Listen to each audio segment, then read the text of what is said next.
केजरीवाल साहब की जो टीम है, पहले भी अगर इसकी विजिलेंस जांच कराई जाए, इंक्वायरी कराई जाए विधायक की, जो ट्यूबवेल लगते थे तो ट्यूबवेलों में गली वालों से पैसे इकट्ठे करके, ये चुनाव में भी मुद्दा बना था, लोगों ने कहा भी था, पर लोगों के सर पे चढ़ गया फ्री फंड की झूठी बस, फ्री की बस और 200 यूनिट बिजली वाला मामला। अब गरीब आदमी एक एक करके इसी प्रकार मरता है। जैसे मुर्गी काटने वाला जब देखता है तो मुर्गी में दाना चुगते रहते हैं बाकी मुर्गी वाले, एक मुर्गी जाती है वो उसको काट देता है तो बाकी मुर्गी समझती है हम तो बच गए। ऐसे ही लोग समझने लगे हैं। इसमें सीधी सीधी जारवाल साहब के बारे में कौन नहीं जानता है कि वो इतना करप्ट विधायक है और उसके सबूत हैं, प्रूफ हैं, व्हाट्सएप उसने कर रखे हैं, धमकी दी, उसकी रिकॉर्डिंग है और उससे खुलेआम टैंकर वालों से पैसे पिछले 5 साल से लिए जाते रहे। अनफॉर्चुनेटली वो जल बोर्ड का मेंबर बन गया और दुनिया का हरिश्चंद्र का तगमा लेने वाले केजरीवाल साहब, राघव चड्ढा उन्होंने जल बोर्ड का यहाँ पर वो बना दिया वाइस चेयरमैन। तो जल बोर्ड का वाइस चेयरमैन बनने के बाद उसका और मनोबल बढ़ गया और उस आदमी ने जिसने जल बोर्ड में टैंकर लगा रखे थे उसकी पेमेंट नहीं रोक रखी, ब्लैकमेल कर रहे थे उसको जी। उसने रिक्वेस्ट की थी कि भाई मुझे, मेरे पास अब पैसे नहीं, जितने थे मैंने दे दिए। वो तथ्यों पर आधारित है।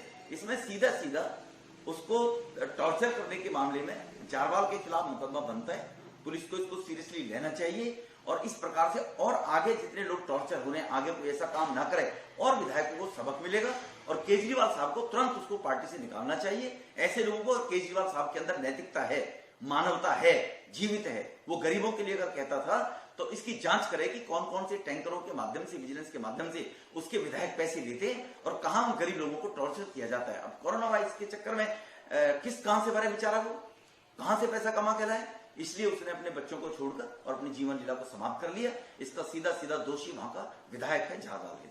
सर, परिवार वाले विधायक और कपिल नागर पर आरोप लगा रहे हैं कि कंटिन्यू हमसे पैसा 10 लाख रुपया मेरा पेमेंट था, नहीं करवाया गया, उसके बाद जो मेरा टैंकर जो है अभी 1 महीने पहले हटवा दिया गया।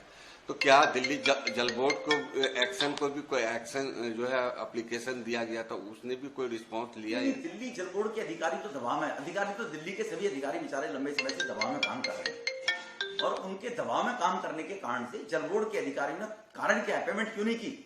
अगर जांच होगी तो ये निकल के आएगा इनके दबाव के कारण कि जल बोर्ड का मेंबर होने के कारण और जल बोर्ड का वाइस चेयरमैन राघव चड्ढा होने के कारण से उनकी पेमेंट दबाव में रोकी गई।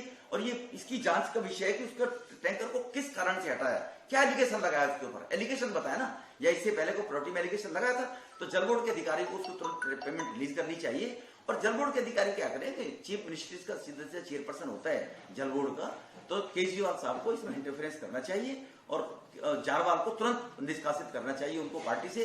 मैं फिर दोहराना चाहता हूं, अगर केजरीवाल के अंदर नैतिकता है और दिल्ली के गरीब लोगों को टॉर्चर उनसे बचाना चाहते हैं और विधायकों को सबक मिले तो उसको पार्टी से निष्कासित करना चाहिए। सर, क्या इलाके के डीसीपी से बात हुई है या एसएचओ से आपकी? नहीं, मैंने भी पोस्टमार्टम के लिए परिवार के लोग थे, मैंने एसएचओ से निवेदन किया है कि उसको पोस्टमार्टम होना चाहिए और हम ऊपर से, मैं डीसीपी साहब से भी, कमिश्नर साहब से भी इससे बात करेंगे, उस परिवार को न्याय मिले। बात उस परिवार के न्याय की नहीं, और कितने लोग पोर्टरी खुलेगी तो और कितने लोग ऐसे मिलेंगे बेचारे जिनको इस प्रकार से टॉर्चर पिछले 5 साल से किया जाता रहा था और अब भी टॉर्चर किया जा रहा है लोगों को। क्या सर कभी वो आपके पास आए थे डॉक्टर राजेंद्र, और कैसे आदमी थे? आपकी बातचीत काफी होती थी। एक सोशल आदमी था, सज्जन आदमी था, सामाजिक आदमी था। सामाजिक आदमी होने के नाते वहां के कॉलोनी के लोग बताएंगे, एक सामाजिक आदमी था। सामाजिक आदमी होने के नाते वो अपनी पीड़ा को कहीं कह भी नहीं पा रहा था कि मैंने पैसे दे दिए। लोग कहेंगे कि आप ही तो कॉलोनी के सामाजिक लोगों में आरडब्ल्यू के प्रधान के रूप में काम करते और आप ही के पैसे अगर लोग खा जाएंगे तो आपने पैसे, तो किसी आदमी ने 5-5 टैंकर बना रखे थे और अपना रोजी रोटी चला रहा था बेचारा, वो तो उनकी किस्ती भरी जा रही थी। तो सामाजिक आदमी था, सज्जन आदमी था। और इस प्रकार के सज्जन लोग ऐसी सुसाइड करते हैं बेचारे ह्यूमिलेट होने के बाद।